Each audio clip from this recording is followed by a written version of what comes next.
suppressed. And if he's a non-binary person, perhaps that's an expression of feeling, that way. Wait, I'm sorry, we have to pause. We're about to go through the tunnel, and we're about to play a song. What song is it going to be? Summer Sun. Yes! Ah! This is a Jukebox to Go song. Listen,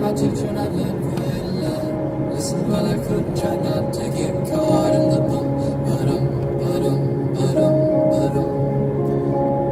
Every time I go through this tunnel, ladies and gentlemen, something in the world puts on the perfect song as I see San Francisco coming through the fog.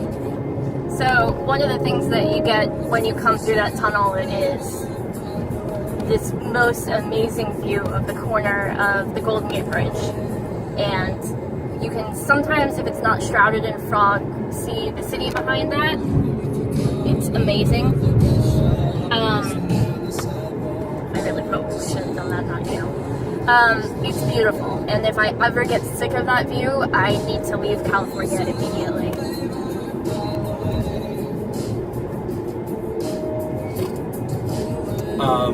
Where were we?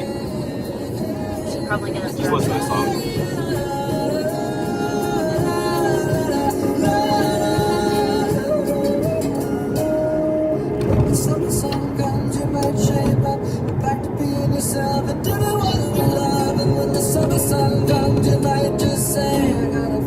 Continue on US 101 south. Sorry. 2 miles.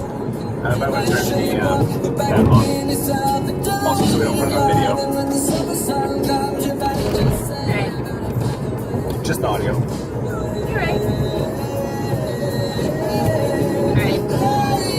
We're fading this out now. Okay. But it had to be done. Yes. So, in any case, if we take it, super literal and put a whole bunch of assumptions on, the writer and all that sort of stuff, which I have no idea if they're true. I don't know, that does make it a lot creepier. If he's super transphobic. If he's transphobic. Okay, but that does get into, I'm sorry, we have to be careful about the fact that transgenderism is not the same as cross-dressing, and Dr. Frankenfurter is cross-dressing. He is not strictly a transgender character, so I think we're putting a little too much on it. Totally.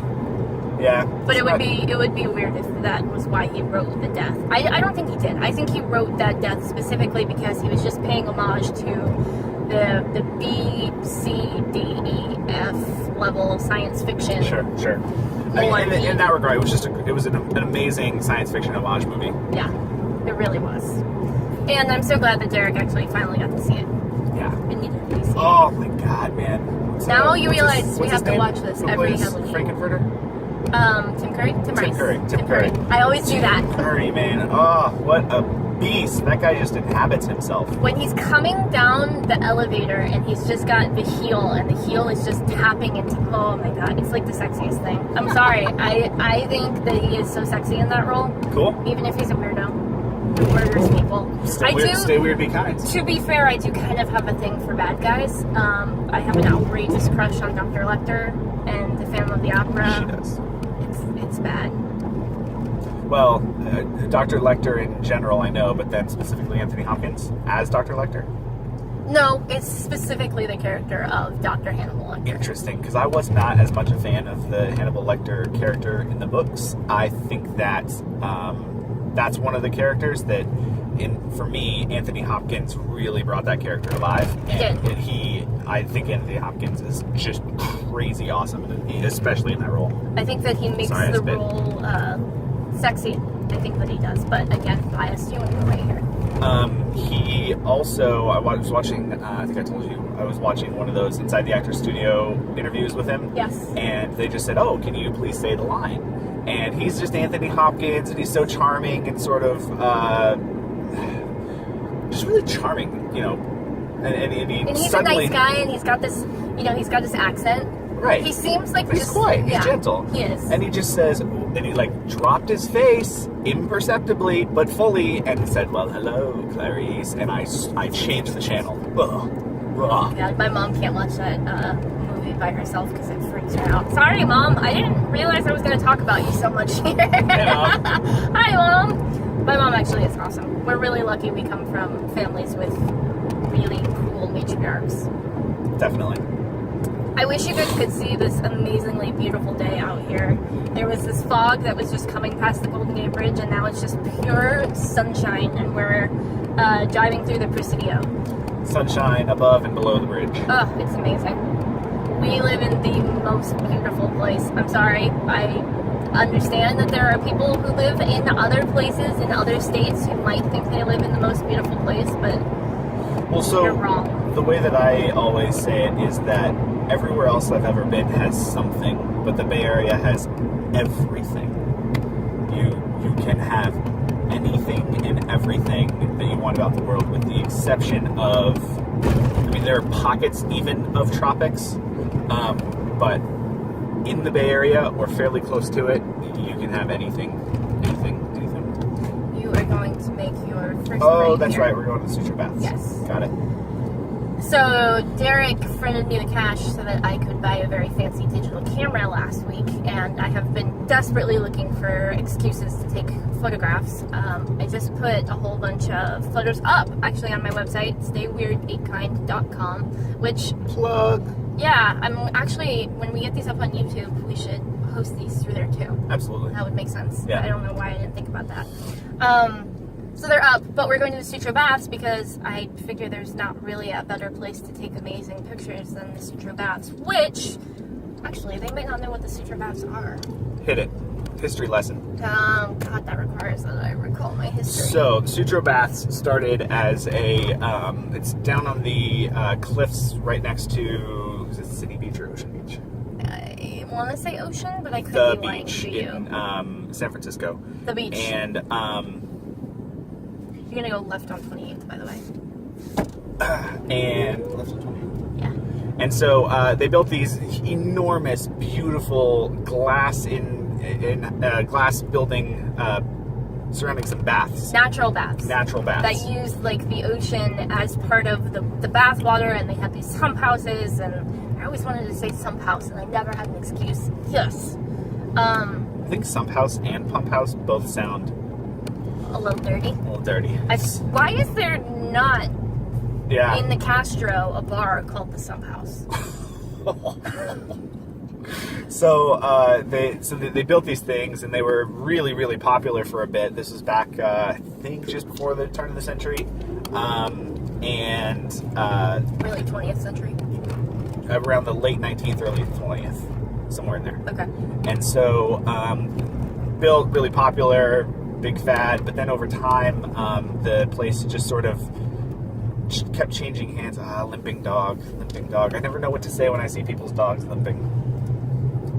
It's weird to date a veterinarian because you start to notice things like that, right? So, like, you previously being a mortician, what I would always think was, oh, I wonder how I would embalm that person, and then I would think about all of the different chemicals that I would use. I realize that's super weird. But when you date a veterinarian, you start noticing dogs limping. So, How would you embalm me, baby? well, I'd want you to be Through tears, I want you to obviously. be pliable, is what I'd want. Okay. Intrafiant, baby. Intrafiant. Intrafiant for everything. You got it. So, Purple okay. Jesus. Purple Jesus. Purple Jesus. Praise. But I would like to use a little bit of, God, now I can't remember the name of the chemical. It's been long enough. Anyways, it would keep you pliable. Okay.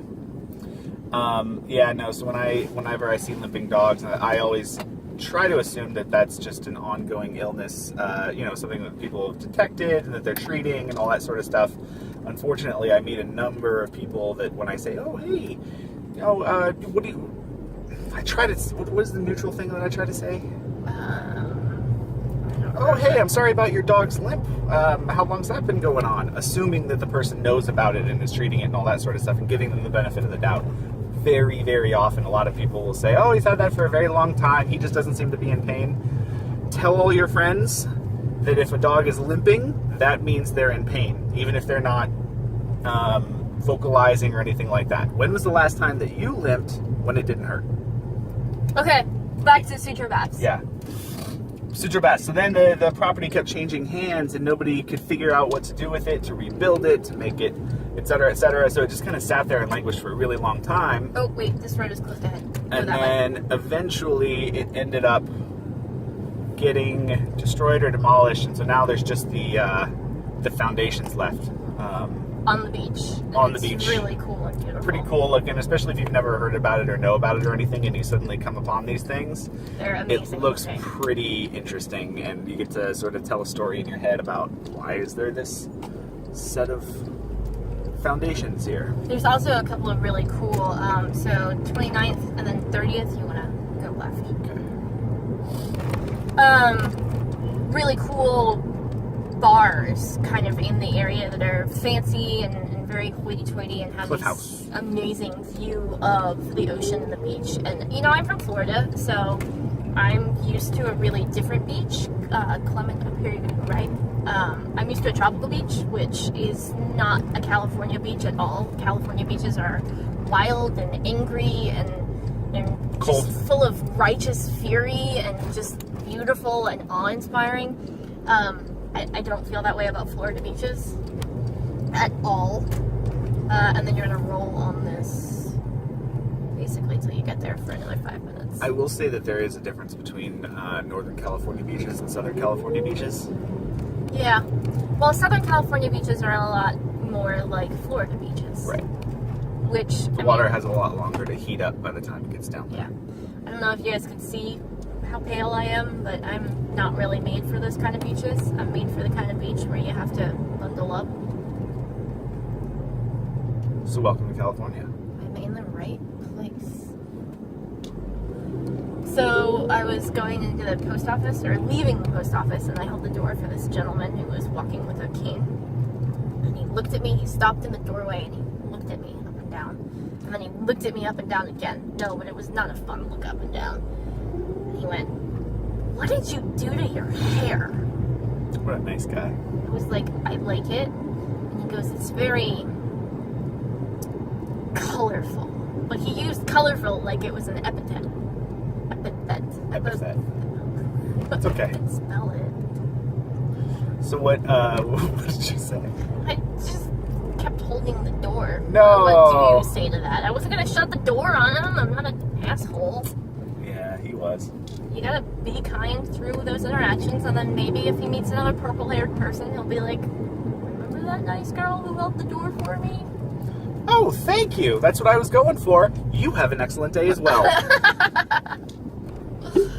Oh. I appreciate the way you look also. Ooh, you know, while we're here, we are very close to the height. The what? The height. The height? The height? We should go get Stay Weird, Be Kind shirts made. Sure, let's do it. I have an idea for Stay Weird, Be Kind shirts, by the way. So I think those are gonna go up next. You guys have been so amazingly frickin' supportive through the buttons. It's been really amazing to wake up every morning and pack up those packages and send them in the mail, and then be getting pictures from you guys of them out and about. What's going on there? Looks like a market. Farmer's market? In front of the hospital? In front of, well, it's the VA. Cool. Yeah. Very cool. Right. Well, we're almost there. All right, team. We're gonna sign off. Thank you for listening. Thank you for watching. Hopefully that was an entertaining way to spend 45 minutes. Hopefully we don't just seem like, attention mongers and really self-absorbed. Like, hey, look at us talk in the car. I think we're interesting. Cool. Allie, thank you very much for the suggestions. Folks, in the future, we'll do other ones. And I'm sorry that the time travel conversation just kind of went into the ether and into our collective memories. Yeah. Sorry. It was a good one. There was laudanum. Bye, folks. Bye.